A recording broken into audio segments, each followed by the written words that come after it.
Good morning students. इस video में हम जो रिमेनिंग पार्ट है आंसर्स का, क्वेश्चन आंसर्स का, वो करेंगे। तो ये बी पोर्शन का पहला पार्ट पिछली वीडियो में हम कर चुके हैं और बाकी क्वेश्चंस कर चुके हैं। अब आगे देखिए, सेकंड वाला जो क्वेश्चन है, आई एम सो सॉरी, इसके नीचे 3 क्वेश्चंस दिए हुए हैं, इसके आंसर्स और इसके बाद आगे के जो आंसर्स हम देंगे इंशाल्लाह। तो ये सामने देखिए आंसर्स लिखे हुए हैं बोर्ड पर।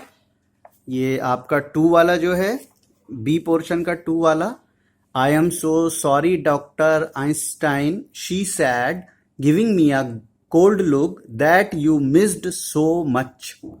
ठीक है, इसमें पहला क्वेश्चन है, इसके कॉन्टेक्स्ट में पहला ए वाला, हु सैड दीज वर्ड्स।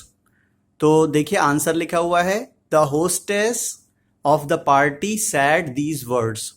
ठीक है, फिर बी वाला है, what had doctor Einstein missed, doctor Einstein ने क्या मिस्ड किया। तो बी वाला answer, doctor Einstein had missed a major part of the concert. जो म्यूजिकल प्रोग्राम था उसका बड़ा हिस्सा उसको समझाने में मिस कर दिया था डॉक्टर आइंस्टाइन ने। अब थर्ड वाला है, why did she give the narrator a cold look, यानी होस्टेस जो थी उसने कोल्ड लुक, उसको थोड़ा गुस्से से क्यों देखा नैरेटर को। तो आंसर है, because she saw the narrator sitting with Einstein and assumed that it was because of him that Einstein must have missed a major part of the concert. तो ये तीनों क्वेश्चंस के आंसर्स अब आगे देखते हैं। Dear students, now we are going to do the question number C. You can see on this page. Now I am going to write the answer of this. How does the narrator's attitude and behavior change after meeting Einstein?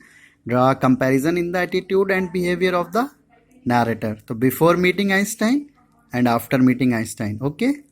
Look at board. Now you can see this is the C portion. How does, फिर answer है, ये मैंने box बना दिया है, column बना दिया है, बिफोर मीटिंग आइंस्टाइन। तो देखिए बिफोर मीटिंग आइंस्टाइन में क्या है, the narrator was unsure and hesitant, he could not enjoy the concert and didn't know when the right time to clap was, he felt out of place and doubted his own abilities. Okay, और after meeting Einstein, जब उसके साथ Einstein के साथ meeting हो गई तो narrator ने कैसा फील किया या उसका एटीट्यूड, उसका बिहेवियर कैसा था। द नैरेटर बिकेम कन्विंस्ड, ये पूरा वर्ड है, जगह कम होने की वजह से आगे लिख दिया है convinced. The narrator became convinced about his own abilities, he realized his strengths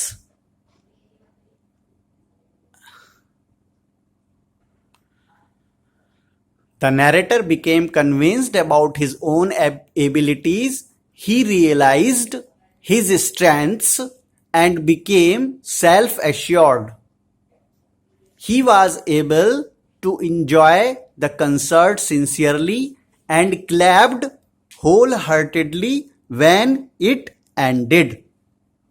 ये कंप्लीट हो गया आपका answer C. Okay dear students, now do the next. ये dear students, think and answer जो डी पोर्शन है इसका, इसमें 2 क्वेश्चन दिए हुए हैं, ये आप देख सकते हैं। Do you think Einstein is a good teacher, why do think so. और ये दूसरा क्वेश्चन है, did Einstein feel upset about missing a good concert, give reason for your answer. ठीक है, इन 2 के आंसर्स हम लिखेंगे, मैं आपको लिखवाता हूँ। इसके बाद ये लास्ट वाला पोर्शन है, नो योर वैल्यूज़। तो हमारे जो ATMPS के स्टूडेंट्स हैं, स्पेशली ये मैं जो पूरा वर्क कर रहा हूँ वो सारे स्टूडेंट्स की बेनिफिशियल, सारे स्टूडेंट्स के एडवांटेज के लिए तो कर ही रहा हूँ, लेकिन स्पेशली जो हमारा स्कूल है ATMPS के लिए ये वर्क स्पेशली मैं कर रहा हूँ। तो उनको ये क्वेश्चन नहीं करना है, इसको स्किप कर देना है। और अगर आपके टीचर्स जो अदर स्टूडेंट्स इस यानी इसको देख रहे हैं, देखकर और इससे हेल्प ले रहे हैं, तो आप लोग अपने टीचर से कंसल्ट कर लें कि इसको करना है तो वो करवा दें, कैसे कराएंगे जो भी कराना है, ठीक है। अदरवाइज़ हमारे स्टूडेंट्स को ये नहीं करना है, ठीक है। और इसके बाद ये पोर्शन है ग्रामर का। तो डियर स्टूडेंट्स, ये जो ग्रामर का पोर्शन है, क्योंकि हम ऑलरेडी हमारे पास हम ग्रामर की बुक लगी हुई है और हम ये सारे जो टॉपिक्स हैं इसमें दिए हुए हैं वो सब चीज़ें हम ग्रामर में पढ़ रहे हैं, ऑलरेडी पहले से पढ़ रहे हैं। जैसे अब इसमें ये एडजेक्टिव्स दिए हुए हैं तो हम ये पढ़ चुके हैं, तो हमें ये वर्क करने की ज़रूरत नहीं है। अगर आप लोग चाहें तो अगर आपके यहाँ ग्रामर की बुक नहीं लगी हुई है, आपके टीचर्स आपको ग्रामर नहीं पढ़ा रहे हैं अलग से, तो आप लोग कर सकते हैं, अपने टीचर से यानी पूछ सकते हैं। हमारे यहाँ तो ये ग्रामर की बुक लगी हुई है तो हमने ये पढ़ाया है। और इसके अलावा मैं जो टॉपिक्स हैं हमारे ग्रामर लैंड में उसको भी यूट्यूब पर बताऊँगा। तो चलिए अभी ये 2 क्वेश्चंस के आंसर्स करते हैं, थिंक एंड आंसर्स, और इन 2 क्वेश्चंस के आंसर्स के बाद ये चैप्टर आपका कंप्लीट हो जाएगा, ठीक है डियर स्टूडेंट्स। तो आप सब ज़रा देखिए बोर्ड पर। Yes, think and answer B, answer 1। मैं इसको पढ़ देता हूँ ताकि आपको समझने में प्रॉब्लम ना हो।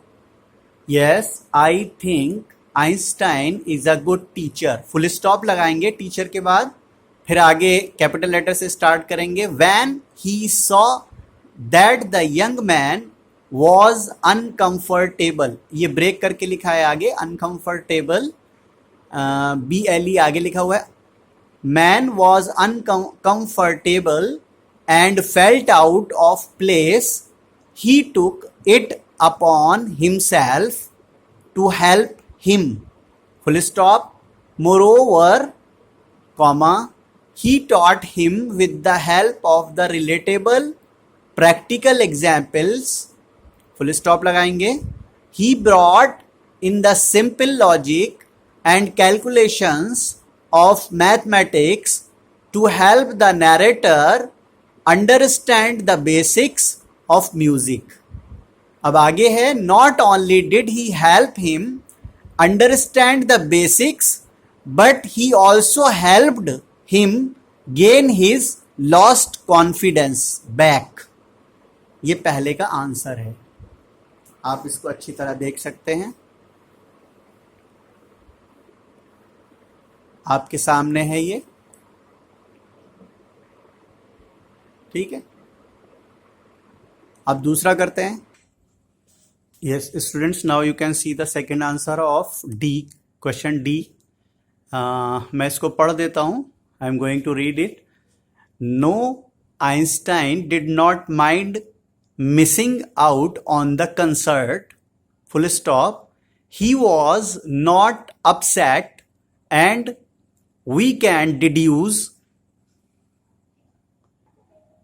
deduce this from the fact that, ये that 2 बार आ गया है, मिस्टेक से, गलती से हो गया ये, that he